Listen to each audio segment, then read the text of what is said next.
Hello and welcome back to part 2. If you haven't seen part 1, you probably should. That way you will understand what I'm trying to do to get this Aussie Icon back on the road. During this episode, we're going to replace the ignition switch, which lives behind this beautiful little tree. And it's him right there. I noticed in part 1 that might have given this car the unfortunate fate of being wrecked or going to scrappies. So very easy to do, this ignition switch. We already have the plastic off, so we need to remove that part there, between there and there. Now, it has only one little grub screw, which I understand it's a security grub, and it's a very unusual size. It's a Torx bit, but it's a T8, really tiny little thing. So that's the only thing that we got to undo, apart from disconnecting the wiring here. And that's just a little clip there like that. You basically have to twist it kind of this way, and that unclips the top one, and then she just slips off very easily. That's all it is. And now with our little T8 Torx, we're going to undo the grub screw from the ignition, and by rights that should all come off.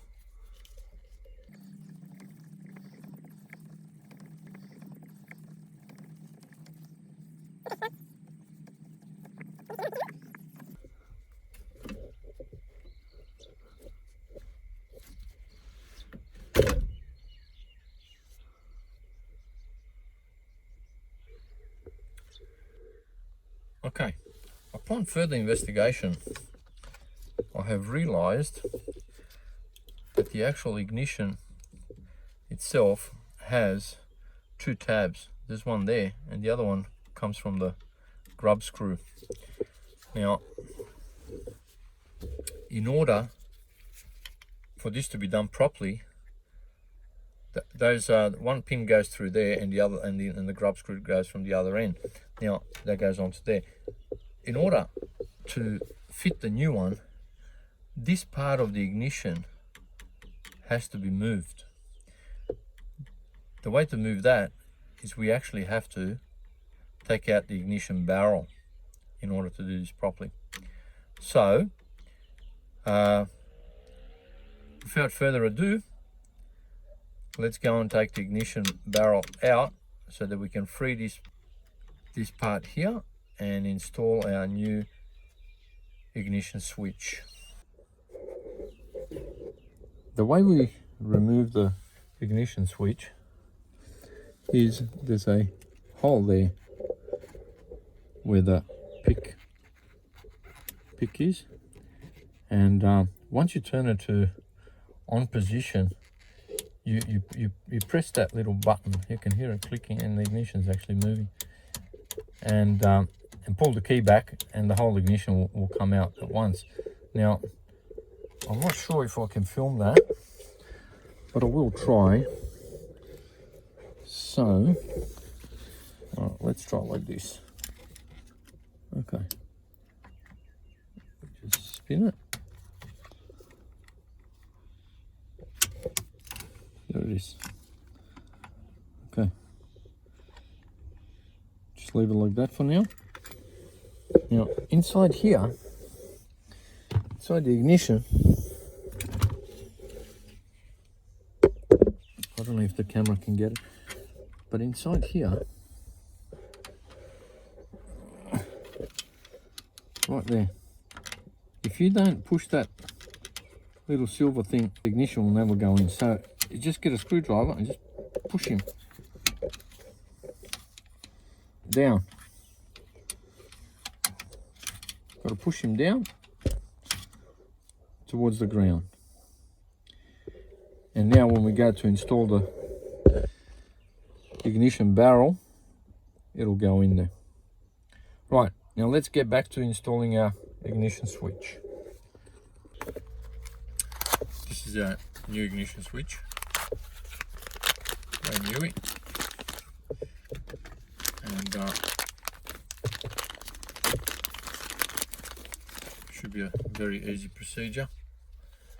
So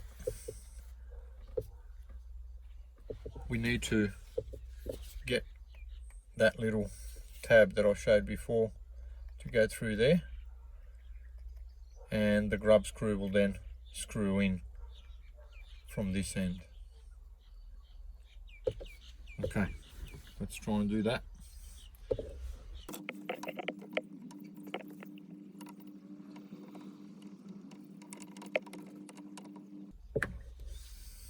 Ignition switch that we purchased is not the right one.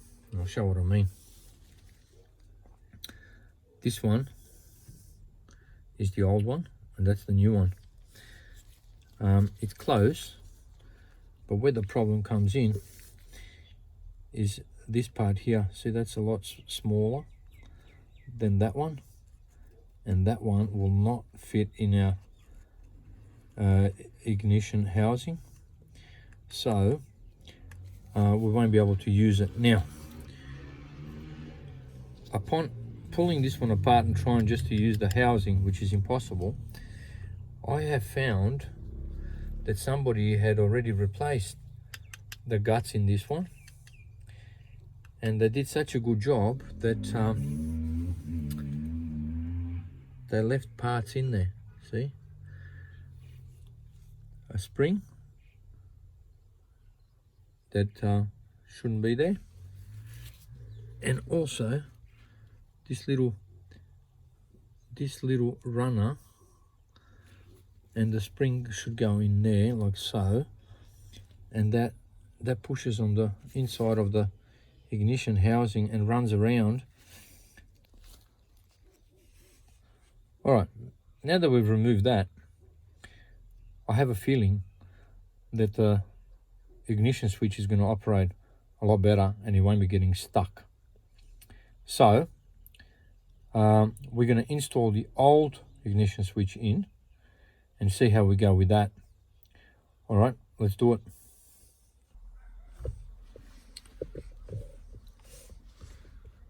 Okay.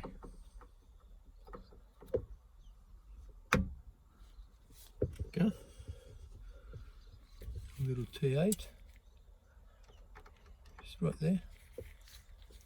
I've got to do this grub screw all the way.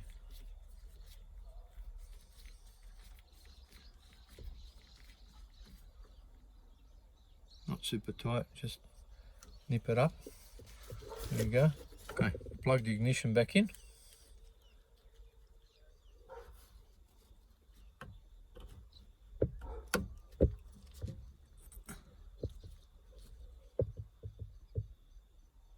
There we go.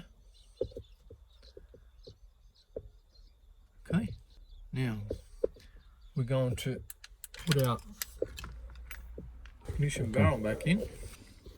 How to do this? Turn the key back all the way, align it like that,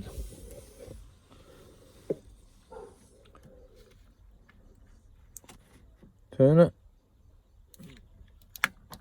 wiggle it. Okay, in order to put the ignition barrel back in, this is what the ignition switch looks like. Now, the ignition switch where it is now is in position off, okay? So, because you're putting the ignition barrel in at a almost start position, it can't line up. So what you have to do is you have to get a screwdriver, maybe an electrical one like this, seems to fit really good. You put it in there and you turn it once, twice, until you get the reds on the dash. Then you can install the ignition barrel. Otherwise, it's just not going to go. All right, so I'll show you that exactly on the actual car. So inside here, inside there we go, put the screwdriver there, all the way in. Now if we turn it like we would the key, there's accessories and there's the reds. All right, now with that, okay, now we get our ignition bell. There we go. That's how easy it is. Now that we've done that, we can put our reader back on and job done. To do our reader, it's a bit easy if someone shows you, I suppose. See, that's got a flat bit. There's a flat bit, bit harder to see though, on the inside of our reader, which is roughly around here. So when we go to put it in, it needs to go somewhere around here. All right, now it's around here somewhere. There it is. Let's see what happens.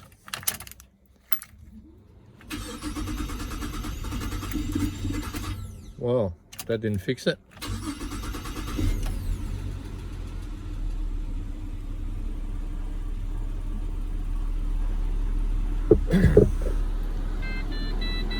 We definitely need another ignition. That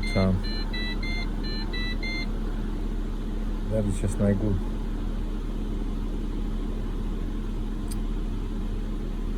Although she runs, that hasn't fixed that issue.